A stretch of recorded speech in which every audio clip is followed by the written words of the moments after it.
ഞാൻ ഇന്നൊരു മന്തി റെസിപ്പി ആയിട്ടാണ് വന്നിട്ടുള്ളത്. ഒരു ചിക്കൻ എടുക്കുക, കഴുകി വൃത്തിയാക്കി അതിലൊരു സ്പൂണ് മന്തി മസാലയും ആവശ്യത്തിന് ഉപ്പും ഇട്ട് അരമണിക്കൂർ മാറ്റി വെക്കുക. ഒരു വലിയ ഉള്ളി, ഒരു വലിയ തക്കാളി, 4 പീസ് പച്ചമുളക്, ചെറിയ പീസ് ഇഞ്ചി, ഒരു കുടം വെളുത്തുള്ളി, മല്ലി, പുതിന ആവശ്യത്തിന് എല്ലാം മിക്സിയിൽ ഒന്ന് ചതച്ചിട്ട് ചിക്കനിലേക്ക് ഇട്ട് കൊടുക്കുക. കൂടെ തന്നെ 3 പീസ് പട്ട, ഒരു വലിയ ക്യാപ്സിക്കം, അരമുറി പുളിനാരങ്ങൻ്റെ നീരൊഴിക്കുമ്പോൾ കുരുവിൻ്റെ ആവശ്യമില്ലേ, കുരു എടുത്ത് മാറ്റിക്കോ. കൂടെ തന്നെ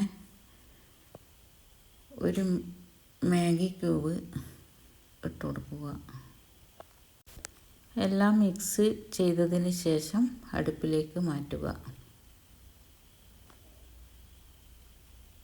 ചിക്കൻ 1/4 വേവ് ആയതിനു ശേഷം ഗ്രേവിയിൽ നിന്ന് ചിക്കൻ പീസ് മാത്രം എടുത്ത് മാറ്റി അതിലേക്ക് 1 സ്പൂണ് കാശ്മീരി മുളക് പൊടിയും 1/4 സ്പൂണ് മഞ്ഞൾപ്പൊടിയും ആവശ്യത്തിന് ഉപ്പും ഇട്ട് ഈ ചിക്കൻ ഒന്ന് മിക്സ് ചെയ്ത് ഒരു ഫ്രൈ പാനിൽ കുറച്ച് ബട്ടർ ഒഴിച്ച് അതിലേക്ക് ചിക്കൻ ഇട്ട് ഫ്രൈ ചെയ്തെടുക്കുക.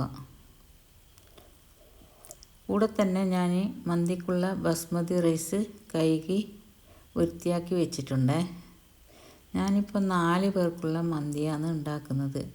എനിക്ക് 1/2 കിലോ ബസ്മതി റൈസിൻ്റെ ആവശ്യമാണ് വന്നിട്ടുള്ളത്.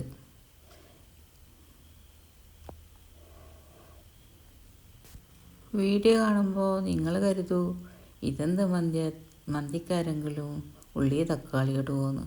ഒരു പ്രാവശ്യമെങ്കിലും നിങ്ങൾ ഇങ്ങനെ ഉണ്ടാക്കി നോക്ക്. ഞാൻ ഉണ്ടാക്കിയിട്ടുകൊണ്ട് പറയുന്നതല്ല, പൊളി ടേസ്റ്റാണ് കേട്ടോ. തന്നെ നമുക്ക് ചോറും ഉണ്ടാക്കാം. ഒരു പാത്രത്തിൽ വെള്ളം വെച്ച് അതിലേക്ക് കഴുകി വൃത്തിയാക്കിയ അരി ഇട്ട് കൊടുക്കുക. 2 പീസ് ഗ്രാമ്പു, 2 പീസ് ഏലക്ക, 3-4 പീസ് പട്ട, ഒരു പുളിനാരങ്ങ ആവശ്യത്തിന് ഉപ്പ് ഇട്ടിട്ട് നല്ലോണം പതച്ചതിന് ശേഷം 1/4 വേവായതിന് ശേഷം മാത്രം ചോറ് ഊറ്റി വെക്കുക. ഇനി നമുക്ക് ചോറ് ദമ്മിടാം. ഒരു പാത്രത്തിലേക്ക് പകുതി ചോറിട്ട് കൊടുക്കുക. അതിൻ്റെ മേലേൽ നമ്മൾ ചിക്കൻ മാറ്റി വെച്ച ഗ്രേവി ഉണ്ടല്ലോ, അതിൽ നിന്ന് പകുതി എടുത്തിട്ട് ആ ചോറിൻ്റെ മേലെ തട്ടിക്കൊടുക്കുക. ശേഷം ഫ്രൈ ചെയ്ത ചിക്കൻ പീസില്ലേ, അതിൽ നിന്ന് 3-4 പീസ് എടുത്തിട്ട് ഇതിൻ്റെ മേലെ വെച്ച് കൊടുക്കുക.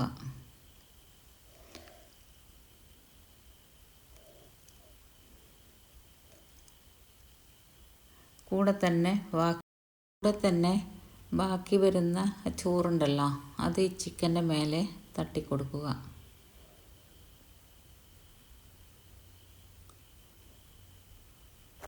ശേഷം ഈ ചോറിൻ്റെ മേലെ കുറച്ച് ബട്ടർ ഇട്ട് കൊടുക്കണേ. അതിന് ശേഷം ബാക്കി വരുന്ന ആ ചിക്കൻ്റെ ഗ്രേവി ഉണ്ടല്ലോ, അത് ഇതിൽ ഒഴിച്ച് കൊടുക്കണേ. ശേഷം ബാക്കി വന്ന ചിക്കൻ ഫ്രൈ ചെയ്തതും കൂടി ഇട്ട് കൊടുക്കുക.